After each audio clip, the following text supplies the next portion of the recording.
Bad Larry. Welcome back, Bad Larry Kingdom. I'm your host, Bad Larry, and today we're checking out X Factor number 18. This issue is written by Louise Simonson and penciled by Walter Simonson. Louise Simonson is the one who created the character Richter. He's probably most popular and most popularly depicted as the image below on the left with the longer hair, the green accents, the red X on his chest as the adult version of himself as part of X-Force. But in this series, Richter must be between 13 to 15 years old. He's skinny. He just developed his powers, which is very similar to Avalanche or Arclight mutants that we've seen in this series before. He can make seismic tremors, vibrations, but right now he has absolutely no control of his powers. Just like Iceman at this point, Iceman also has very little control of his powers. Richter was just rescued from an evil human group called The Right, and they're on the way back to X Factor Complex. Right now, Iceman has frozen himself solid, and no one can touch him except for Skids, because if anyone gets close to Iceman, he's much like dry ice.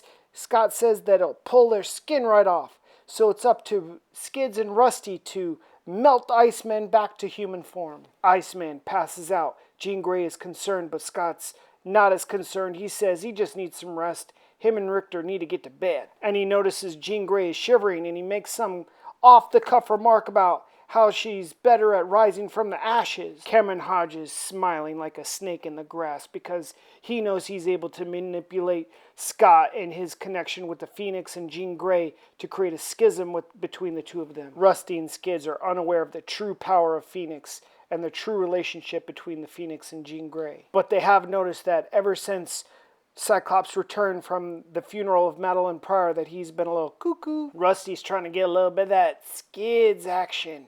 And then she says, oh, I don't want to turn out like Scott and Jean, who love each other but seem to hate each other. Maybe we should just be friends. And Rusty's like, hell no! We're into smooching territory now, Skids. But for now, we need to go talk to Beast, because he seems to be the only one with his head screwed on, and he can tell us what's going on with everybody. Beast is telling Richter that for now, he's just going to have to hang out on this cot until they can get him some proper furniture and clothes, and then Boom Boom and Rusty come in and start blasting him away with questions. Like, where did Boom Boom go? Why is Scott cuckoo talking to thin air? And why is Cameron Hodge making these fishy phone calls? What's going on with Iceman and his powers? Beast tells Rusty and Skids to not worry about Boom Boom. He's going to figure out where she went. But for now, introduce yourselves to Richter. Rusty and Skids introduce themselves to Richter, tell him that they're not part of X Factor, they're just kids like him. They tell Richter that X Factor are not evil mutant hunters, but they actually go and rescue mutants and teach them how to control and use their powers for good. The next day, Cyclops is in charge of training Rusty on how to control and use his powers. Then Rusty tells Cyclops that him and Skids like each other, a lot, maybe too much. And Rusty asks Cyclops that when he first joined X-Men with Jean Grey, when they were teenagers, did he and Jean Grey ever get it on? Cyclops is like, first of all, that's a little bold of you to ask that.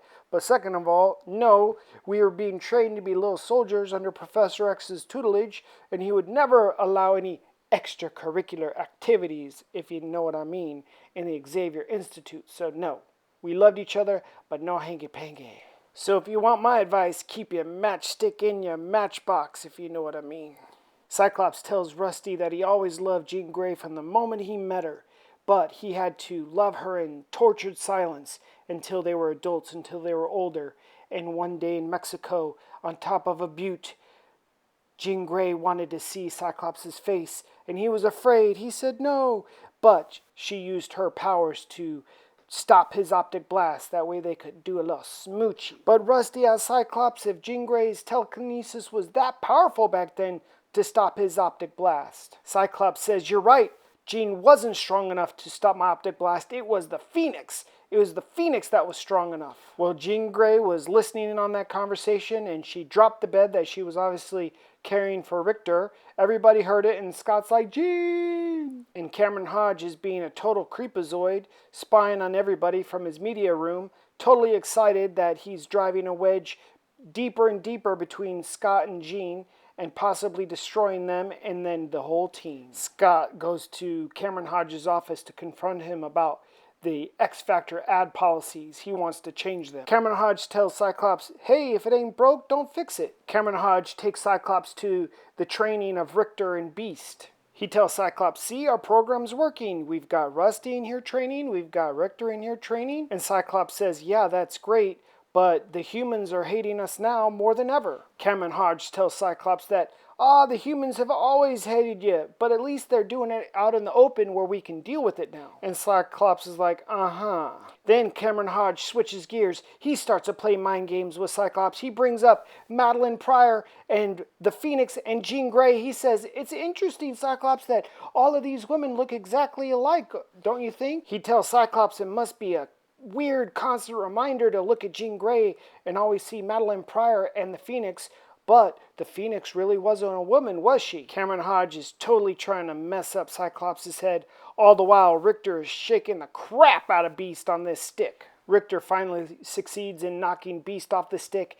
Beast is alright. He gives Richter the old, hey, let's fly, dad move. Cameron Hodge is still talking trash into Cyclops' ear. He says he knows everything about the Phoenix, Jean Grey, and Madeline Pryor. Cyclops says, how do you know so much about me? And Cameron Hodge says, well, it's all in the computer. The computer. Well, apparently Richter didn't like being manhandled by Beast, and he runs off. He's shaking the whole complex, and Scott runs after him. He's going to have to try to calm him down. Cameron Hodge tells Beast to let Scott go after Richter, and that he needs Beast to go find Boom Boom. Iceman and Caliban say that they're going to help Beast go find Boom Boom, and Cameron Hodge tells Iceman, nah, you can't go, Iceman, you're sick. And Iceman tells Cameron Hodge that he's sick of his ass, and they're going to go as X Factor and not as these mutant hunters, and if he likes it, doesn't like it, he can go sit on a tack. You tell him, Iceman. Cyclops is finally caught up with Richter at his cot and asks him, what the heck's wrong with you, man? And Richter tells Scott that he super sucks at controlling his powers even worse than Rusty. And Cyclops tells Richter, well, you were doing fine until you saw Cameron Hodge. What's up with that? Richter says, it's the sound of his voice. It sounds like their leader. Richter is shaking uncontrollably. Scott's like, the leader? Whose leader? Richter tells Cyclops, it's the leader of the right, the group that tortured me. Then Jean Grey busts in and tells Scott to leave that kid alone, and Scott's like, what? Who are you talking to like that? Richter doesn't like to see Daddy and Mommy fighting like that, so his powers are going crazy. Cyclops tells Jean Grey that she better check herself before she wrecks herself talking to him like that. Bubblegum Head Arthur and Leech walk in, which nullifies Richter's powers. Everybody calms down, but Cyclops storms out. Jean Grey tells Leech and Arthur to stay with Richter. Jean Grey needs Leech to stay with Richter so Leech can keep Richter's power off and keep the building from shaking to the ground. And now that she's sorted out Richter, she's going to go after Cyclops and find out what's going on with him once and for all. Ever since she's been back, they were kind of happy. They were almost close to being back as friends, but now he's being a real dickhead to her, and she's tired of it. Scott heads to his penthouse suite. Yeah, he's in the penthouse, baby. Cyclops knows that there's something fishy about Cameron Hodge, and he says that if Cameron Hodge knows everything about him, then he's going to use the computer to find everything out about Cameron Hodge. Well, Cameron Hodge has booby-trapped Cyclops' computer. He's created a visage of the Phoenix to come and mess with Cyclops' brain and cause him to go mad. The image of the Phoenix that he's seen isn't real. It's some sort of hologram. But Cyclops can't decipher between the two. He's going nuts with Phoenix brain.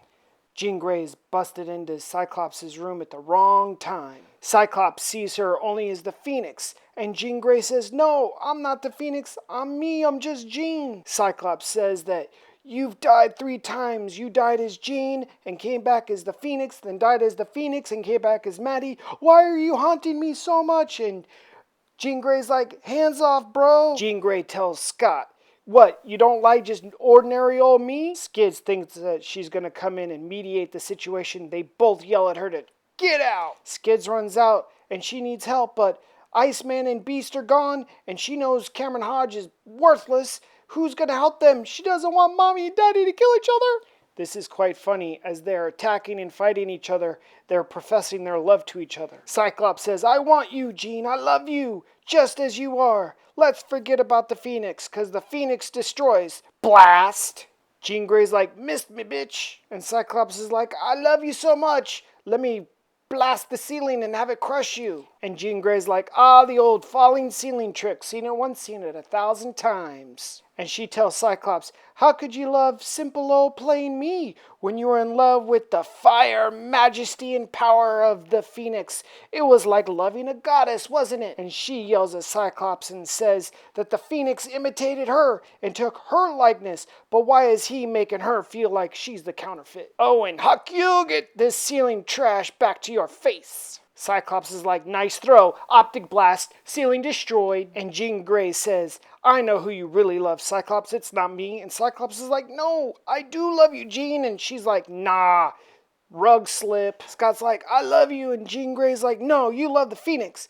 And Scott's like, no, trust me, I do love you. And Jean Grey's like, no, the Phoenix is gone and you're trying to turn me into the Phoenix. But I'm not the Phoenix, I won't turn back into her. Now, bink, bonk, you're knocked out. Oh, what did I do? Scott, let me check on you. And Cyclops says, I'll prove you're the Phoenix. I'll take off my visor, and just like you stopped my optic blast before in Mexico, you're going to stop it now because you're the Phoenix. And Jean Grey's like, no, I'm not the Phoenix. I hate her. I hate the Phoenix. It's not me. I'm not the Phoenix. Well, this time it wasn't the Phoenix. It wasn't Jean Grey. It was Leech that stopped everybody's powers. Scott's like, oh my gosh, I almost killed you right there. I must have been insane. What drove me crazy? It was that darn computer that had me all Phoenix brained. They all check Cyclops' computer. They see that no matter what is typed in, a hologram of the Phoenix comes out. They say, who could have done this? Who could have set this trap up? Bubblegum head Arthur makes a projection of Cameron Hodge. Now they all know that Cameron Hodge is a true snake in the grass son of a bitch. And above the skyline of Manhattan, Apocalypse is cruising around in his ship that looks identical to a pair of binoculars. Apocalypse is working on Angel, Warren Worthington III, using his own malleable cells to alter him. But the process is extremely painful. Angel tells Apocalypse that he'll withstand any pain, any type of terrible pain, as long as he'll be able to fly again. Apocalypse tells Angel to focus on all the pain, the destruction, the power, the revenge, and the death, and then use it, and he will become the fourth horseman of the apocalypse, Death. Tune back in tomorrow for X Factor number 19, where we're going to see mayhem, terror, destruction, and the first attack of Apocalypse. Please subscribe, like this video, and thanks for watching. I'll see you tomorrow.